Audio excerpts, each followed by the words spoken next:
me fait horreur.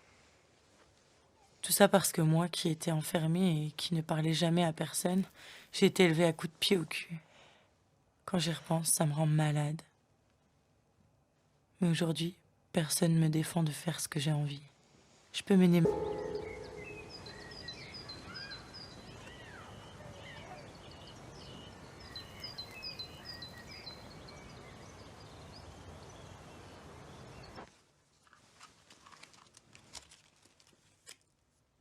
Je suis sur un terrain glissant. Chaque jour, je me lève en regardant par la fenêtre et je sens déjà les premières respirations de l'ennui. Puis souvent, après, je me laisse aller à des crises d'angoisse.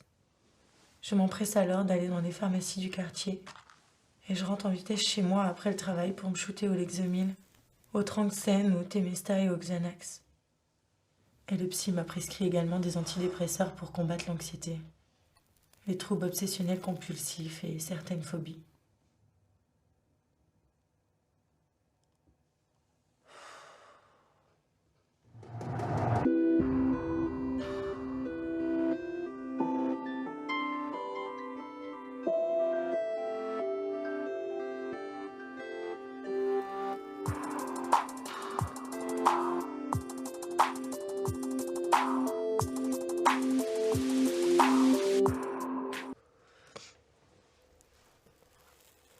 Une fois par jour, le soir, je descends acheter un peu à manger. Je déprime tellement que je finis par appeler Dimitri. Mais je tombe toujours sur son répondeur. Ça me rend dingue. Je ne lui demande pas de m'aimer, juste de me tenir compagnie quand je déprime trop.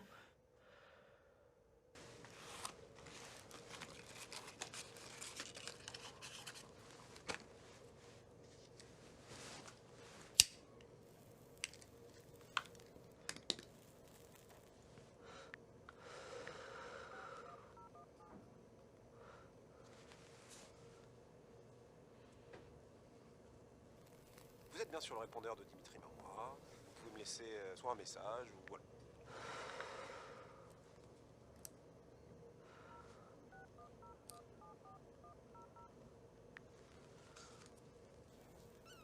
Vous êtes bien sur le répondeur de Dimitri Marmois. Vous pouvez me laisser soit un message ou alors une fleur, un ananas, la lune ou bien un...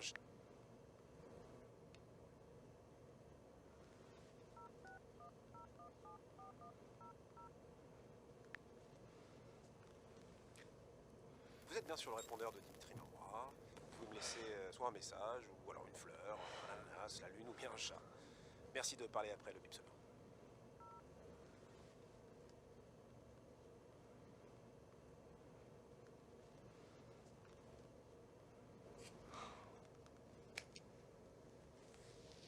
Cet été, les proies ont été abondantes. Cet établissement changera le jour... Attention, je ne vous veux aucun mal, monsieur. C'est seulement la fin. Regarde. Par les Parisiens en infériorité numérique, sauf que... C'est durable, et que ce pouvoir, vous l'exercez pour poursuivre une mauvaise politique européenne qui détruit l'Europe, qui est en train d'alimenter la révolte. Cet accord avec la Turquie est moralement insoutenable et socialement...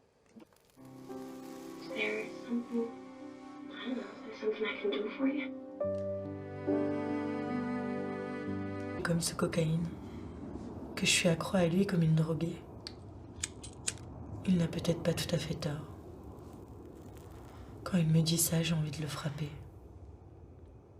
Je prends des médicaments contre ça, entre autres, mais aussi et surtout contre tout ce vide avec et sans lui. Puis-je le supprimer comme on efface un numéro de téléphone? J'en suis parfaitement incapable.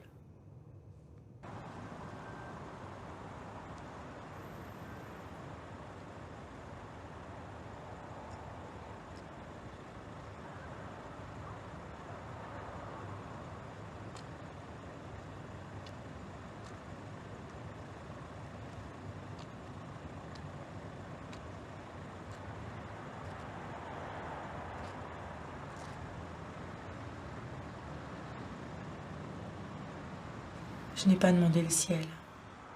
Je n'ai pas demandé grand-chose. Simplement que tu ne me quittes pas sans même me prévenir. J'ai tout supporté de toi. Même si je me demandais sans cesse ce que je faisais avec toi. Et pour finir, c'est toi qui me laisses tomber comme une merde.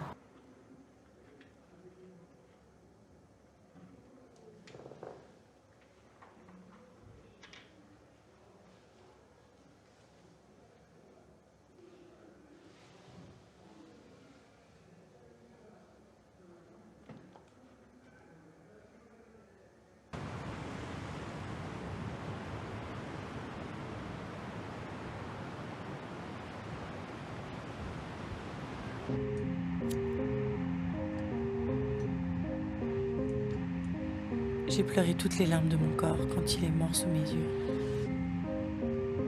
Mais au fond de moi, je me suis sentie libérée. Je ne me voyais pas vivre avec un handicapé, le pousser jour et nuit dans son fauteuil roulant.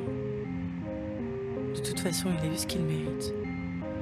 Je savais bien qu'un jour ou l'autre, il finirait dans un cercueil. Quant à moi, je suis bien décidée à reprendre ma vie en main. Il serait temps, non ?